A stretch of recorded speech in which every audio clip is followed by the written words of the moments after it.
শিক্ষামন্ত্রীর সময় পরীক্ষা দিচ্ছি সেটা মনে হয় না। প্রথমে ভাবছিলাম যে অনেক হার্ড হবে, কিন্তু আসলে এত হার্ড হয় নাই। মানে ওইরকম আহামরি কিছু ছিল না, ভালোই ছিল। অনেক টেনশনে ছিলাম, মানে কালকে রাতে আমার মনে হচ্ছে যে না আমি খেতে পারছি না, মানে এত টেনশন লাগছিল যে কি আসে না আসে আল্লাহ। কিন্তু এখন মনে হচ্ছে যেন সফলই হয়েছে।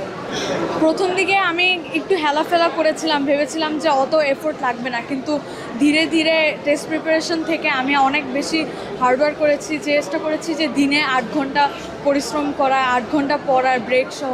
আমার মাও আমাকে এতে অনেক হেল্প করেছে, যা প্রয়োজন লেগেছে তাই আমাকে দিয়েছে। আমার মনে হয় এতে আমার সফল হয়েছে। যারা ঠিকমতো পড়াশোনা করেছে তারাই আসলে এখানে সফল হতে পারে। এখন যদি বেশি হেলাফেলা করে তাহলে কিছু বলার নেই আমার।